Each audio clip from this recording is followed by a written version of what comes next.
안녕하세요. 재윤경의 민생은행 재윤경TV 시작하도록 하겠습니다. 네, 오늘은 최근에 금융권의 대출 채권 연체율이 심상치 않죠. 은행도 소폭이지만 상승했다고 하고요. 그리고 저축은행은 5%를 넘어서고 있고 상호금융은 2.5%에 육박하고 있습니다. 이렇게 점점 연체율이 상승하고 있기 때문에 향후 더 연체율이 급증할 가능성에 대해서 우려하는 목소리가 크고요. 지난 시간에 프로젝트 파이낸싱도 굉장히 어렵다 이런 말씀도 드렸는데 그 프로젝트 파이낸싱의 연체가 본격적으로 금융권에 반영이 되기 시작하면 금융시장에 대한 신뢰가 굉장히 큰 폭으로 불신으로 이어질 수 있기 때문에 예의주시해서 살펴볼 필요가 있습니다. 이럴 때 정부 정책이 굉장히 중요한데요. 과연 정부는 어떤 대책을 모색하고 있고 또 그 대책이 채무자들에게 도움이 될 만한 것인지 살펴보도록 하겠습니다. 그리고 또 이게 궁극적으로는 채무자들한테 도움이 될 뿐만이 아니라 금융시장을 안정시키는 데도 실효성이 있어야 되는데 과연 정부 대책이 그런 방향으로 제대로 추진되고 있는지 오늘 이 시간을 통해서 잠깐 점검해 보도록 하겠습니다. 먼저 연체율 추이를 보겠습니다. 제가 좀 전에 말씀드린 바와 같이 이게 연체율이 2022년 6월 달부터의 흐름입니다. 9월에 소폭 조금 하락하는가 싶더니 또 12월에 잠깐 하락하죠. 이게 비밀이 있습니다. 제가 왜 이때 이렇게 분기 말이거든요. 분기 말에 이렇게 하락하는 추세를 보이는지 좀 이따 설명을 좀 드리도록 하겠습니다. 잠깐 하락했다가 분기 말마다 근데 다시 튀어오릅니다. 그래서 올 상반기 1분기에도 지속적으로 은행 대출 연체율이 계속 올라서 은행 대출 연체율이 지금 2년 6개월 만에 최고치를 찍고 있습니다. 그리고 이 금융권 연체율은 말 그대로 급등입니다. 그래서 상호금융은 2.5%를 넘어서고 있고 저축은행은 지금 이제 5%를 넘어서고 있는데 지금 이게 숫자가 왜 3으로 나오고 있는지 모르겠습니다. 네, 지금 이렇게 계속 연체율이 심각하다. 그러니까 정부 당국에서는 이와 관련해서 금융시장이 더욱 그 연체율이 급상승하면서 불안에 빠지지 않도록 관리할 필요가 있겠죠. 선제적으로 관리하는 것뿐만이 아니라 지금은 선제적이라는 그 의미가 그 단어가 의미가 없을 정도로 이미 상황이 벌어지고 있습니다. 그래서 이때 아주 분주하게 금융당국이 움직일 필요가 있는데 문제는 이겁니다. 금융권이 얼마 전에 가계대출 동향 및 건전성 점검 회의를 했거든요. 근데 그 회의 결과 금감원에서 발표한 내용은 가계대출 연체율이 급등하고 있지만 여전히 관리 가능한 수준이다. 이렇게 얘기를 하고 있습니다. 그렇다면 정말 관리 가능한 건지 정부가 얘기하고 있는 관리가 가능하다는 것이 도대체 어떤 의미인지 한번 살펴보겠는데요.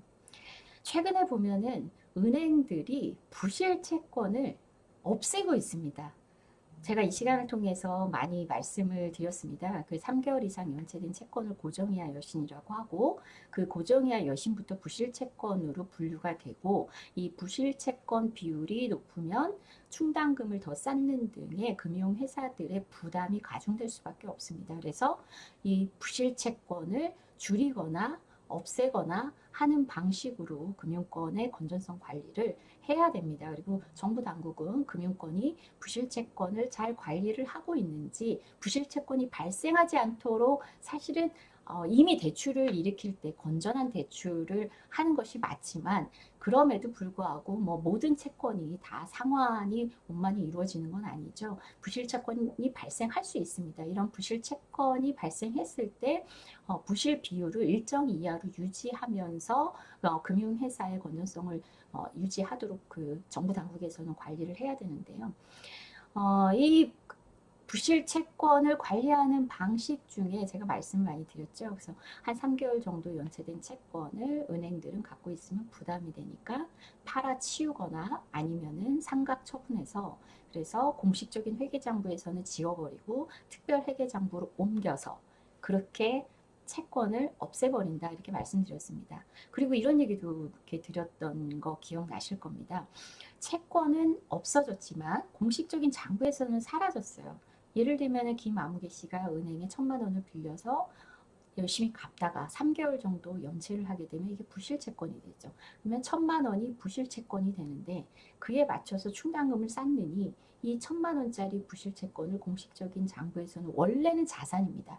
1,000만 원을 받을 예정이기 때문에 되돌려 상환받을 예정이기 때문에 자산으로 잡혀야 되는데 이 공식적인 장부에서 이 1,000만 원을 빵원으로 만든다 이렇게 말씀드렸죠. 쉽게 말씀드리면 그렇습니다. 그래서 이렇게 공식적인 장부에서 사라졌으면 그러면 헷갈리는 거죠. 장부에서 사라졌으면 채권이 없어진 거니까 채권이 없어졌으면 채무자는 갚을 의무가 없는 거 아니냐 이렇게 생각하시는 것이 상식적이죠. 근데 금융권들은 이렇게 부실채권을 장부에서 빵원으로 만든 다음에 이 채권을 특별회계장부로 옮겨서 거기에서 1,000만 원의 자산을 여전히 채권으로 보유하고 있으면서 채무자에게 추심을 지속한다 이렇게 말씀드렸습니다. 그리고 경우에 따라서는 특별회계장부에 옮기는 것이 아니라 아예 대부업체 등의 혹은 민간 자산관리회사에 매각함으로써 이 부실채권 비율을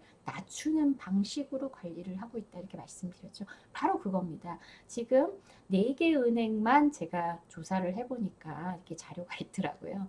그래서 이 4개 은행이 6개월간 작년 9월부터입니다. 작년 9월부터 올 3월까지 작년 4분기 그리고 올해 1분기가 그 기간 동안에 무려 1조 3천억 원의 부실채권을 처리를 했다. 이런 기사를 이렇게 볼 수 있었는데요.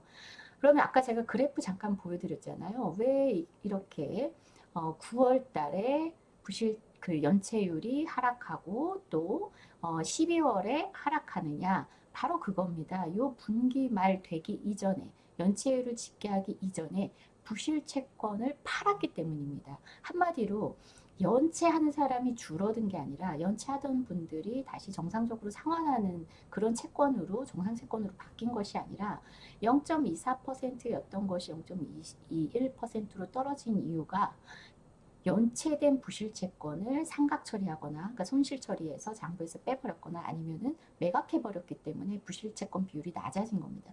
결과적으로 이 많은 사람들이 연체를 이제는 안 해야지 정상적으로 갚아야지 이렇게 부실채권을 관리하는 게 아니라 그냥 부실채권을 털어버림으로 인해서 연체율을 인위적으로 낮추고 있더라. 이게 분기마다 이렇게 연체율이 떨어지는 이유입니다. 근데 올해 보면은 3월 달에 이렇게 열심히 적극적으로 심지어 이 자료를 보시면요. 2023년, 그러니까 올 1분기죠. 올 1분기에 7천억이 넘는 돈의 그 부실 채권을 처리를 했습니다. 손실로 털어버린 겁니다.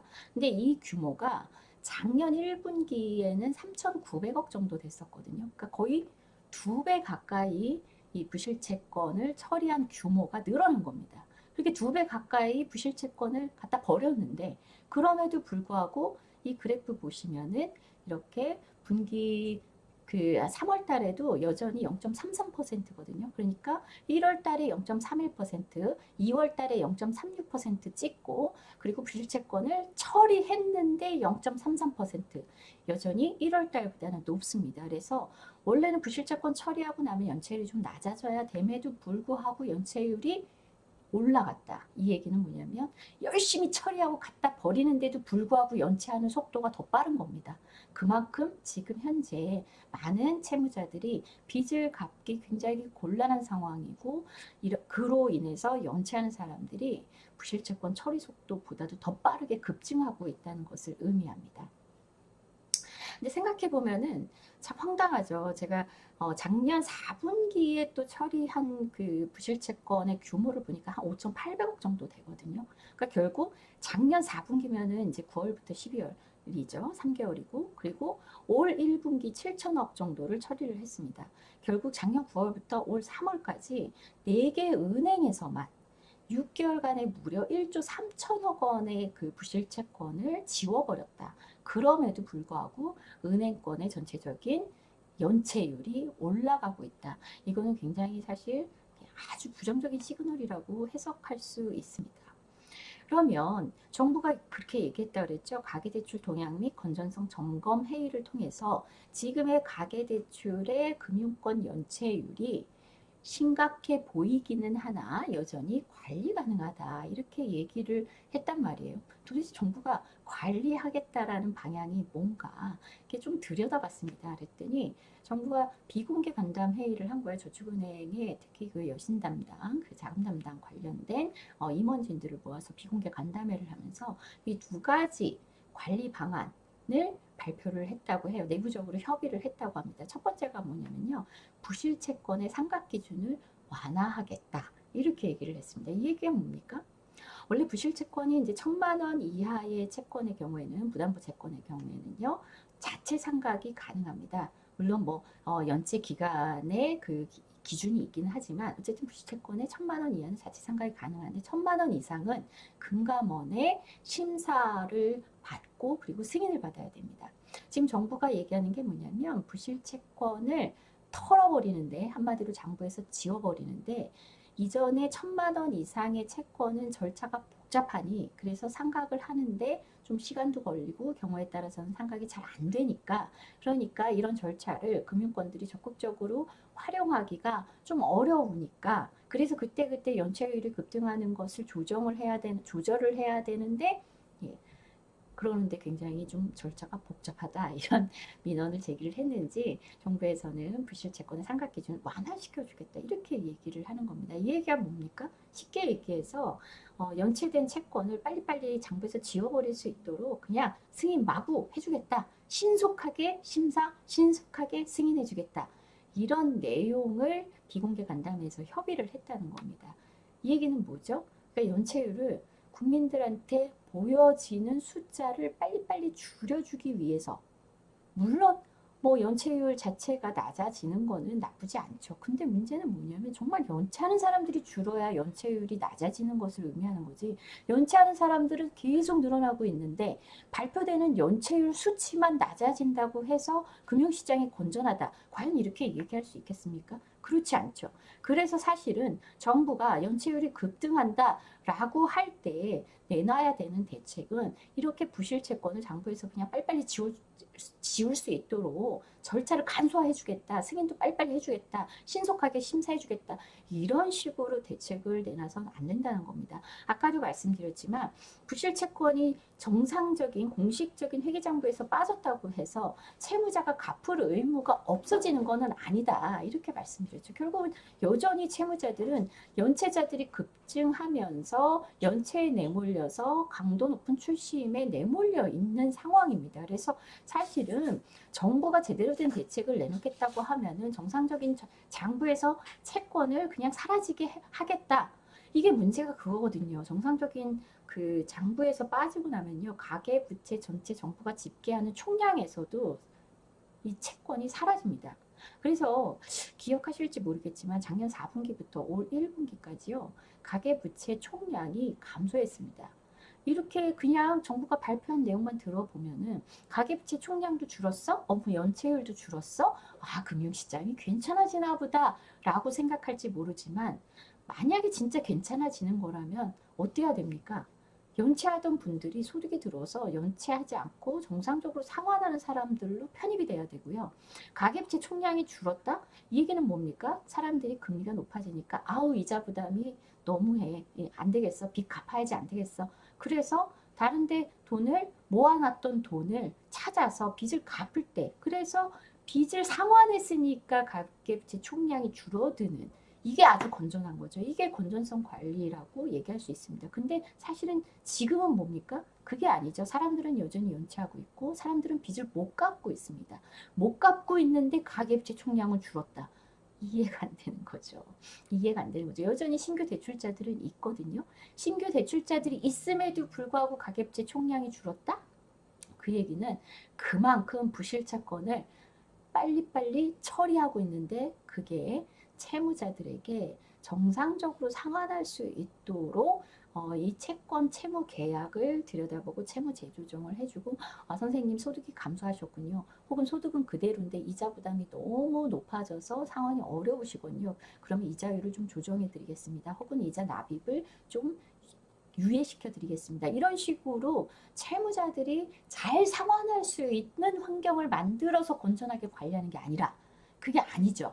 그냥 장부에서만 빠졌고 여전히 연체자들은 연체자 신분이고 윗독촉에 내몰려 있습니다. 빚을 갚는 게 아니고요. 그냥 빚을 없애버리고 있습니다. 이렇게 되면은 결과적으로 두 가지 문제가 있는 겁니다. 첫 번째는 채무자들은 여전히 계속 연체할 수밖에 없고 연체 이자까지 부담해야 되니까 부담은 더욱 가중됩니다. 그리고 또 하나 문제는 뭡니까? 정부가 관리 가능하다 하지 않았습니까? 관리하려면 가계부채가 어떤 방향으로 흘러가는지 정확한 데이터에 의해서 연체율 추이도 들여다보고 그리고 또 가계부채 총량 추이도 이렇게 제대로 들여다봐야 됩니다. 그게 아니라 장부에서 그냥 숫자만 그렇게 수정해가지고 그냥 숫자만 조정한 거예요. 숫자를 바꾼 거예요. 한마디로 이거는 발표할 때마다 국민들을 속이는 겁니다. 이런 방식으로 관리를 해왔는데 심지어 그거를 조금 더 유연하게 하겠다. 그러니까 부실채권 상각을 더 완화시켜주겠다. 이렇게 관리 방안이라고 관리 가능하다고 얘기하면서 내놓은 대책이 이렇게 눈 가리고 앙하는 그런 대책이었습니다. 그리고 두 번째 대책도 또 내놨는데 이게 참 심각합니다. 뭐냐면 채권의 땡처리 시장을 활성화시켜주겠다. 이렇게 이해하시면 쉽습니다. 한마디로 뭐냐면요. 2020년 6월부터 문재인 정부 시절에 이 금융권들이 부실채권을 대부업체에 이렇게 무분별하게 매각을 하다 보니까 채무자들 입장에서는 나는 땡땡 카드사에서 돈을 빌렸는데 몇 개월 연체했더니 이 채권을 대부업체에 팔았단 말이에요. 그랬더니 어느 날 추심은 대부업체가 하고 있어요. 근데 아무래도 카드사보다 대부업체들이 더 적극적으로 공격적으로 추심을 할 수밖에 없겠죠. 그리고 불법 추심도 굉장히 만연합니다. 왜냐하면 금융권보다는 관리가 좀 소홀한 게 사실입니다. 그나마 제가 국회에 있으면서 이렇게 채권을 사서 추심만 하는 회사, 이거를 매입 추심 업체라고 하거든요. 이 매입 추심 업체가 제가 국회 들어가기 전에는 문재인 정부 시절 이전에는 그냥 대법협회에서 8시간 교육받고 그리고 지자체에 가서 등록비 내면은 바로 뭐 자본금 규제도 없고요. 사무실 규정도 없습니다. 그냥 집에서도 할 수 있어요. 근데 실제로 제가 이 대법업체를 발품 팔아서 돌아다녀 보니까 1인 사업자인데 그냥 혼자서 합니다. 혼자서 하는데 예금보험공사의 부실채권을 확보해서 추심을 하고 있었어요. 제가 굉장히 충격을 받았습니다.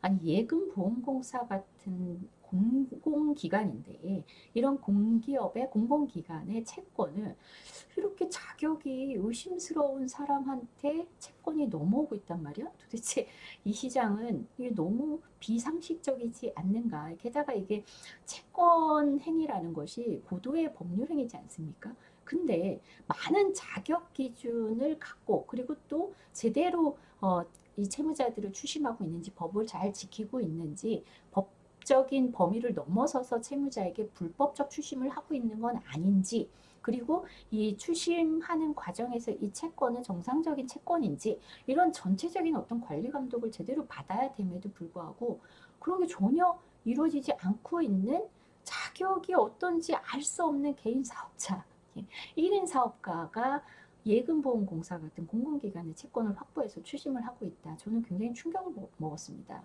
최소한 예금보험공사의 채권 정도라면은 그래도 자본금은 탄탄하고 그리고 그 회사의 대주주가 상당히 건전하고 그리고 금감원에서 시시때때로 제대로 추심을 하고 있는지 혹시 있지도 않은 채권을 막 추심하고 있는 건 아닌지 그리고 추심하는 방식이 불법은 아닌지 이렇게 관리를 해야 되지 않습니까? 근데 전혀 그런 것이 검증이 되지 않은 개인 사업자가 예금보험공사 채권을 확보해서 추심을 하고 있다. 저 굉장히 충격을 먹었습니다. 그래서 들여다봤더니 이 자격 기준이 없는 거예요. 똑같이 그냥 1인 대부업자처럼 8시간 교육받고 그리고 그때는 등록비가 10만 원이었거든요. 지자체 10만 원 등록비 내면은 그러면 대법 등록이 되고 이 등록증만 있으면 채권을 매입해서 추심을 할 수 있다. 이건 너무 심각하지 않느냐. 그래서 제가 국회 들어와서 최소한 매입 추심 업체 이 채권을 매입해서 추심을 전문으로 하는 대부업체만큼은 개인 대부업자보다는 진입장벽을 높여야 된다. 그래서 자본금 규정도 강화했고요. 제가 문제 제기했지만 결국은 문재인 정부 시절에 행정부에서 그 내용을 받아들여서 정책적으로 추진이 됐던 내용입니다. 자본금 규제도 강화했고요. 그리고 관리 감독도 지방 정부에서 하는 게 아니라 금감원으로 이관시켰습니다. 대부업체가요, 전국적으로 지금 한 8천여 개가 넘습니다. 이게 왔다 갔다 하거든요. 등록했다, 취소했다, 등록했다, 취소했다. 그러다 보니까 수치가 왔다 갔다 하는데, 전국적으로 8천여 개. 너무 놀랍지 않습니까? 한때는 만여 개가 넘었죠. 이렇게 엄청난 수의 대부업체를 지자체에서 구청의 담당 공무원 1인이 이걸 관리하거든요. 당연히 관리가 잘 안 되죠. 관리 사각지대에 있습니다. 그래서 일반적인 돈을 빌려주는 대부업을 영위하는 대부업자의 경우에는 여전히 지자체의 관리 감독이 남아 있는데, 그 중에서 모든 대부업이 아니라 이렇게 채권을 사서 추심을 하는 회사에 대해서는 조금 더 강한 규제를 하고, 그리고 관리 감독도 금감원에서 제대로 면밀하게 수시로 모니터링하면서 해야 된다 해서 감독도 이관을 시켰습니다. 그래서 문재인 정부 시절에는 이 매입 추심 업체, 한마디로 금융권에서 채권을 헐값에 사들여서 추심을 전문으로 하는 이 회사에 대해서 조금 규제를 강화시켰습니다. 근데 그리고 또 더 나아가서 여전히 그렇게 그 감독도 강화시키고 규제도 강화시켰음에도 불구하고 여전히 이 매입 추심 업체로부터 추심을 당하는 많은 채무자들이 굉장히 많은 고충을 토로하고 있습니다. 어려움을 토로하고 있어요. 그래서 2020년 6월부터, 그때가 이제 코로나가 막 시작이 됐던 시기죠. 그때 문재인 정부에서는 이 코로나로 인해서 부채 상환도 어려운 분들이 당연히 더 급증할 수밖에 없고, 그러면 연체할 수밖에 없고, 이 연체 채권을 당연히 금융회사들이 또 부실 비율을 조절하기 위해서 연체율을 낮은 수준으로 유지하기 위해서 또 팔아치울 거란 말입니다. 그러니까 이때 팔 때 대부업체나 이런 뭐 민간 업체에 팔지 말고 캠코로만 팔아라. 네, 이렇게 권고를 하기 시작했습니다. 그래서 2020년 6월 이후부터는 사실 채권이 이런 식으로 무분별하게 대부업체에 막 땡처리되는 그런 일들은 일어나지 않았던 거죠. 그래서 이제 조금 관리가 되는가 싶었는데, 물론 캠코가 그 채권을 또 사가지고 대부업체만큼은 아니지만 또 적극적으로 채무자들이 채무 조정을 해주거나 그러지도 않습니다. 뭐 이 시간을 통해서 제가 많이 말씀드렸지만, 캠코도 그 채권을 매입해서 결국은 또 추심을 전문으로 하는 민간 회사에 추심 위탁을 해버리다 보니까 이 추심 회사의 추심원들이 조금 더 공격적으로 추심하면서 많은 민원이 발생하고 있는 것이 사실입니다. 그렇지만 대부업체에서 직접 매입해서 직접 추심하는 것보다는 낫다는 거죠. 그리고 민원을 제기했을 경우에 아무래도 대부업체보다는 캠코가 민원에 대해서 좀 예민하고 민감하게 반응할 수밖에 없거든요. 그러면 좀 채무 조정을 하는데, 대부업체보다는 캠코에서 발생한 민원건에 대해서 채무 조정하기가 조금 더 낫다는 거죠. 그래서 2020년 6월부터 문재인 정부 시절 코로나로 인해서 빚을 갚지 못하는 많은 연체자들이 발생할 수 있다. 그러니 이 채권을 금융권이 이전처럼 그렇게 대부업체 같은 민간업체에 무분별하게 매각을 해서 채무자들이 과잉 추심에 노출되는 일이 발생하지 않도록 금융권은 이제부터는 채권을 캠코에만 매각을 해라 라고 권고를 했습니다. 그리고 뭐 금감원의 권고사항 금융권에 있어서는 사실은 지키지 않으면 조금 피곤하기 때문에 지킬 수밖에 없는 내용이거든요. 그래서 그 이후부터 채권이 민간 업체에 별로 이렇게 매각이 잘 안 됐습니다. 근데 이번에 나온 대책이 뭐냐면 바로 이겁니다. 캠코에만 매각할 수 있었던 권고사항을 없애는 거죠. 없애고 민간 업체에 매각할 수 있도록 길을 터주겠다. 이게 바로 정부가 얘기한 관리 방안 핵심입니다. 이 두 가지를 내놓은 거예요. 이 두 가지 내용에서 채무자를 위하거나 금융시장의 실질적인 건전성을 확보할 만한 내용을 저는 찾아보기가 어렵습니다. 이거는 말 그대로 그냥 눈에 보이는 수치만 예, 예쁘게 만드는 그냥 연체율 마사지하는 기술밖에 안 되는 거고요. 그리고 심지어 연체율을 마사지하는 과정에서 공식적으로 정부가 집계해서 관리를 해야 되는 가계부채 총량에서도 빠져나가서 도대체 그 빚을 연체한 사람들은 앞으로 예, 어떻게 관리를 할 건지에 대한 아무런 대책도 없이 민간업체에 매각을 허용하는 방식으로 그래서 대법체에서 다시 채권을 사고 그리고 과잉 추심을 할 수 있도록 길을 열어준 겁니다. 금융시장 건전성을 도모하기는커녕 금융시장의 건전성을 도모하는 신용만 하는 대책일 뿐만 아니라 심지어 채무자들의 고통을 배가시키거나 외면하는 방식의 대책을 내놓은 겁니다. 이거를 정부가 자신 있게 관리 가능하다. 근데 우리는 이렇게 관리할 거야. 자신들도 생피한 줄 아는지 아니면 이게 좀 국민들께 설득력이 부족하다는 거를 스스로 인지했는지 비공개 간담회로 이런 내용들을 공유를 했더라고요. 그래서 좀 전에 말씀드린 바와 같이 2023년 4월, 그러니까 4월 13일 주요저축은행 가계여신 담당 임원들과 비공개 간담회를 열었고 여기에서 가계대출 연체율 관리를 위한 상각을 활성화하는 방안, 그래서 1,000만 원을 초과하는 추정 손실 채권에 대해서는 저축은행이 상각 신청을 하게 되면은 금감원에서 신속하게 심사해서 빨리빨리 지우세요. 네네네 지우세요. 신청만 하면 지우세요.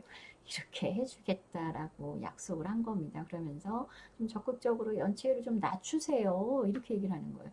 연체율을 낮추세요 할 때는 뭡니까? 연체하고 있는 채무자들을 채무 조정을 해서 정상 채권으로 만들려는 노력을 하세요. 이래야 되는데 그게 아니라 예, 그냥 빨리빨리 채권을 장부에서 지우세요. 우리가 허락해 줄 테니 예, 이걸 대책이라고 내놓은 겁니다.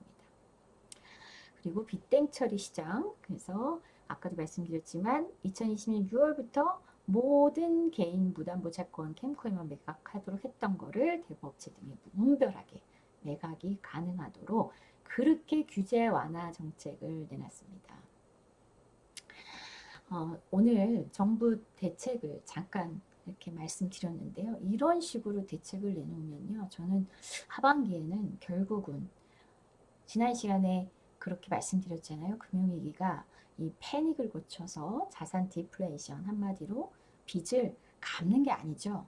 디플레이션이라는 그 신용 수축이라는 거, 그리고 디레버리징이 일어난다 이렇게 말씀드렸죠. 디레버리징은 빚이 줄어드는 겁니다. 근데 빚이 줄어드는 게 사람들이 갚아서 주는 게 아니라 적극적으로 금융권이 회수를 해가면서 빚의 총량이 줄어드는 게 있고요. 그리고 또 하나는 뭐냐면 부실 채권이 됐으니까 그냥 장부상에서 지워버려서 지워졌지만 여전히 채권은 살아있어서 이와 관련해서 만약에 담보채권이면은 임의경매를 통해서 자산을 강제적으로 처분해서 회수를 하고요. 신용채권이라면 계속 빚독촉해서 회수를 하겠죠. 이런 방식으로 레버리징 현상이 벌어지면서 오히려 자산 가치는 더 떨어지는, 그래서 자산 디플레이션, 신용 수축, 자산 디플레이션 이게 같이 겹쳐지면서 경우에 따라서는 금융시장 전체 그리고 경제 전반이 붕괴로 이어질 수 있다 이렇게 말씀을 드렸습니다.